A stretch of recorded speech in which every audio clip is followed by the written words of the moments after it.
Hey there guys, my name is Marcus, and in this video I'm going to compare two ETFs, SPYD with Schd. In this video I'm going to compare expense ratio. I will go to look on dividend yield history, performance, holdings, some good stuff and bad stuff about both of these ETFs. Also, if you want to learn how you can make money with ETFs, there is going to be a course down below in the description. Definitely check it out. Now without further ado, let's start and let me show you.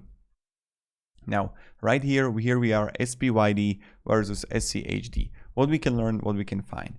We can find that expense ratio is a little bit lower comparing to SPYD, but it's nothing like really tremendous here that, oh my god, it's a difference of 0.40%, it's 0.01%, and it's not much, but still Schd is a little bit cheaper. Assets under management and average daily volume is higher on Schd comparing to SPYD. Number of holdings, you see right here, 100 comparing to number of holdings 80, different underlying index. And now when we go further, we will look soon and close on a performance. I'm going to skip this and let's go straight away to the sectors.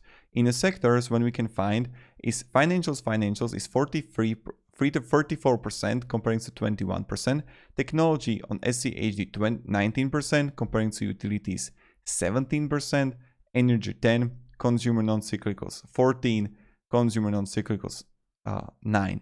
Now the thing about SPYD is that it doesn't have a good downside protection. This is the first thing. The returns for right now are not that great when you look on this year.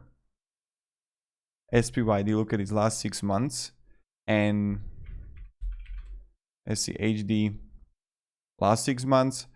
Now they're both like okay-ish, but I think that Schd is better, and I will show you why do I think that. Now those companies are not that high quality on SPYD comparing to Schd, and I'm going to also compare the fund overlap, because right now you see like Key Corp, Regions Financial Corporation, then Broadcom, Home Depot, Pfizer, BlackRock on Schd, PepsiCo, Coca-Cola Company. On fund overlap, when we are SPYD, Schd, and how much they're actually overlapping, we see that they're overlapping by weight by 22%. 32% of SPYD 79 holdings you would find also in Schd, and 26% of Schd 102 holdings we would find also in SPYD. But again, they're overlapping only by 22%, and we see that they're overlapping with Pfizer, Broadcom, Prudential Financial, Merck, US Bank Corporation, and many more. So you could find all of these here. So 22% is not much, but let's check the backtest. This is the most fun for me to even analyze. SPYD, Schd, and now we are going to invest a start year 1985, initial amount $10,000, and we are going to contribute fixed amount of $300 monthly. Now when I'm going to analyze portfolio, let's look how on the past. We would find that Schd outperformed quite well SPYD, and we are going to also use on dividend history. We can clearly see that yes, they both dropped in March 2020 on April right here, but as you can see, the growth was much better for Schd comparing to SPYD. Now when we look even further and we look on the returns, we can clearly see that the 2016 was better for SPYD, Schd 2017 was better. Then when we look on the growth on 2019, again Schd was better. 2020 was really bad for SPYD. Like, and how many stocks were growing so hard in 2020? But again, you could say that utilities and these not really high quality stocks can outperform in the future. If you believe in that, you can. It's up to you. It's your money, right? I'm just showing you the data. And then when we look on a portfolio, look at this. Yes, the dividend is worse here, but what you need to also look is a growth of the portfolio. The dividend is really great for SPYD. I completely agree. You can clearly see that. But again, when you look on the performance of the whole, you could see that you would outperform it. But again, when we look on the dividends, yes, SPYD outperform Schd. but I'm not willing to risk SPYD only because I don't really know the companies quite well. When I checked it out and when I read about it, I don't like the ETF.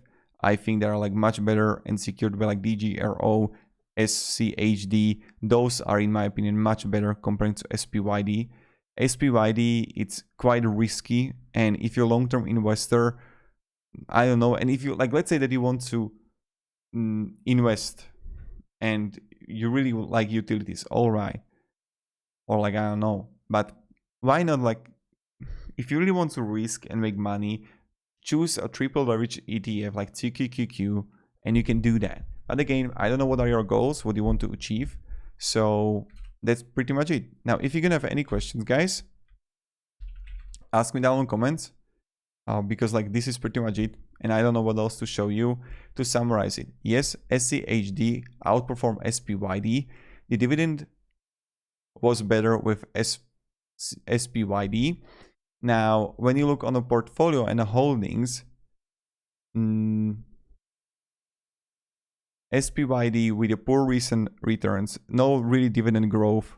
Those companies are not really that high quality. And yeah, and there are sector imbalances here. So that's pretty much it. Now, thank you very much, guys, for watching. You can check the course down below in the description, how you can make money with ETF. I'll be really happy if you like test it out, check it out, how you can analyze ETFs, what are some best ETFs to invest to.